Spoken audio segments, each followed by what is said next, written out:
Greetings to our melanated people all around the world. Give me a real joy, blessing, and pleasure to be out here in nature and greeting you, knowing deep within me that I'm bringing a message of restoration, renewal, a message that would energize, revitalize, and most of all bring it into emancipation and happiness, which everyone upon the face of this earth, that's their goal. They want to find true happiness. They want to come into knowing who they are and why they're here and where they came from and where they are going.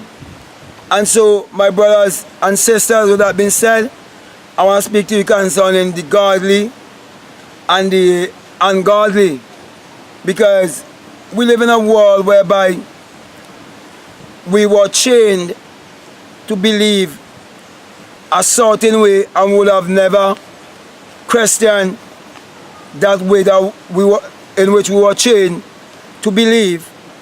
And our belief system basically is what is creating our reality.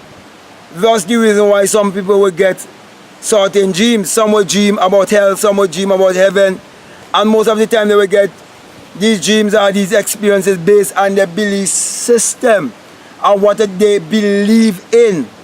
And so when you check the internet, there's so much of people who talking about a literal hell and a literal devil, and they really believe it, because some will have dreams like that and others would have dreams that is different. Like in my case, in my dream,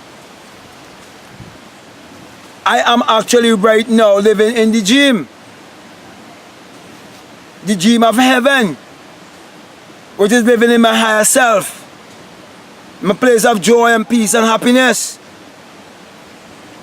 And I can see those who are living in hell, living in torment, and it's all happening psychologically because of a belief system, because of the thoughts that you encourage and cultivate within yourself.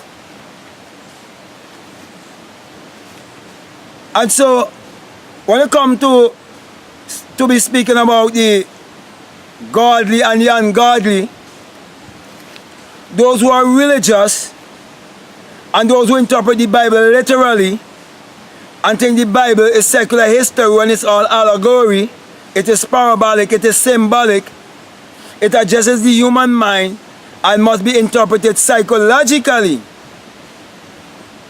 So those who interpret it literally, they fail to realize that there's only one power. And the same power that can be used for good is the same power that can be used for evil. And that your thought is what is creating your reality. And that as a man thinketh in his heart, so is he. That's the reason why no one doesn't have to go to any church or belong to any religious organization to understand and walk with the laws of thoughts in their mind. Okay, so my brothers and my sisters, Psalms 1 speak about the godly and the ungodly. And it tells you that the godly would be like the tree planted by the rivers of water that will bring forth its fruit in due season. It is speaking about those who will be able to create their reality consciously.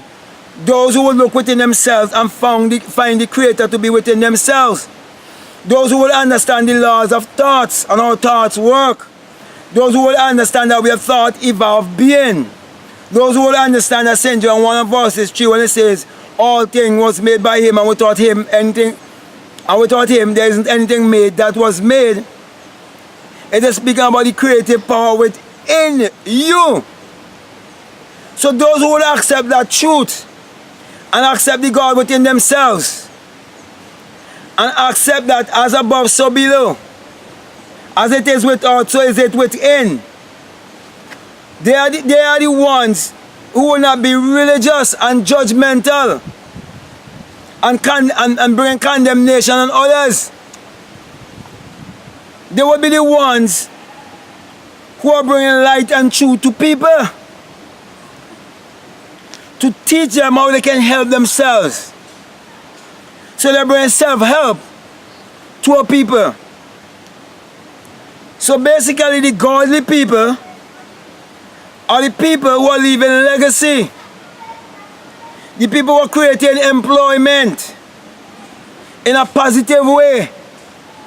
The people who are bringing good advice. The people who are encouraging you to think positively and not hiding behind deception, because they're those who can be encouraging you, and in that way, yet they're using deception. Like the Black Panther movie, that's a good example. So yes, my brothers and my sisters, to live a godly life is to know who you are. It is to know your true identity, your true divinity.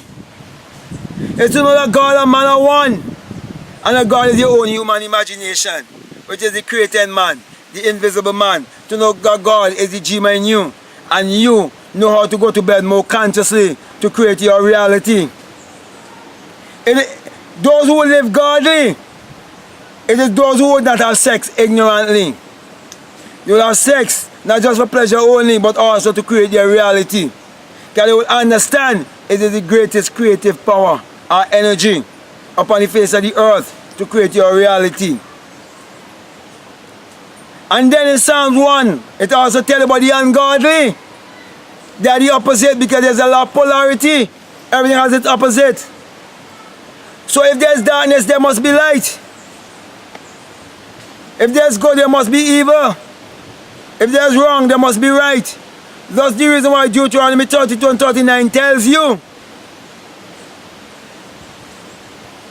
that I am God and there is no other besides me. I kill and I make alive. I wound and I heal.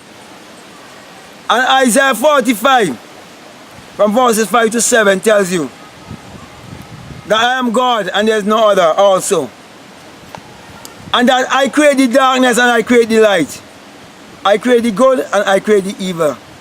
Light and darkness is symbol of good and evil. And so my brothers and my sisters, as long as we live upon the face of this earth, there will always be the godly and the ungodly. Because there will be those who are asleep and those who are awake. And those who are awake are those who will come to the God self, who will discover the true identity, and is bringing a message across to the others to get oil for the lamp. The same story in the wise and foolish virgins. It is the same thing. So, my brothers and my sisters, let us continue to walk in the godly way and believing in our own selves, believing in the power within us, believing that God is within us and God is in everyone else. And God could be awake or God could be asleep. And the Bible also says that in Psalms 78:65, I believe, where it says, the Lord wake out as out of a great sleep. We're just teaching you about the awakening. When you awake, and in 1 Kings chapter 3, where it tells you about Solomon who seek wisdom. And Matthew 6:33, fulfill any life. Where he says, seek for the kingdom of God, right? All this will be added unto you. That's the same secret that is teaching you. And then he says, Solomon awake and found it to be a dream. What did he find to be a dream? This life. To be a dream. And everything is imaginary. And everything in this world was first a thought and was first imagined. And then you walk with that same principle and create your reality consciously. And that's the way of the ungodly. That's why I say you shall be above and not beneath. You shall be the lender and not the borrower. And I can go on and on, but my brother and my sister, I believe I got my message across to you. And now I want to give you the sign of the rising sun. Matthew 6:20 says, if I be single, your whole body will be full of light. Let us see things through the single eye. Peace. Love you. I'm out.